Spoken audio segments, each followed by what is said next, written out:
I know sometimes it's wonderful when I've seen people who haven't been possessed by their possessions. I remember, again, many years ago, going to visit the teacher of Ajahn Brahm, who for my first couple of years helped me through monastic life as the first abbot of Wat Nana Chat. And Ajahn Brahm now is the abbot of the monasteries in England, a very great monk. And I remember once going to see his teacher, who was also a very famous monk in Thailand. But he was, what we call the village monks. The forest monks, we're very strict with our rules. We never accept any money. Because we don't accept or hold any money, it does mean that, we can't have many possessions. But this monk had money, and I thought, what a scallywag monk. He has money, he shouldn't have money, he should be strict like I was.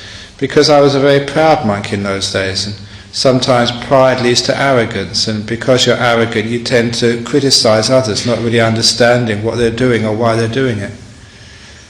But then he was just so kind to me. He sort of shared his breakfast with me, and then he said, "Do you want to come to the refugee camp?" Because this was just after the time of the Vietnam War, and there was many Laotian refugees just close to his temple. And so I went there to visit. And sure, he had a wallet and it was full of cash, but he literally turned it upside down and emptied it and just gave it to the poor refugees. And I thought, wow, what a wonderful thing that was. And it was a sincere gesture. He wasn't just doing it for me.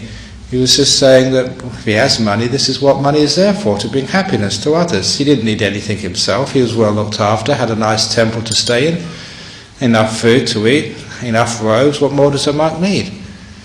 And I was so inspired by that gesture, that there was a monk, on the surface of things he was breaking the rules by having money, but the way he was using it was so inspiring. And the way he never kept anything for himself, he just literally emptied the wallet, turned it outside, coins as well. Okay, you're poor refugees, you need it more than I do, please help yourselves.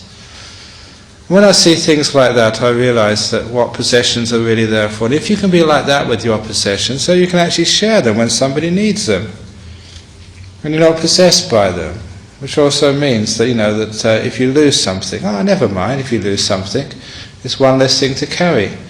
It's wonderful actually when you sort of go travelling. And again, you all know that I carry very few possessions with me on the aircraft.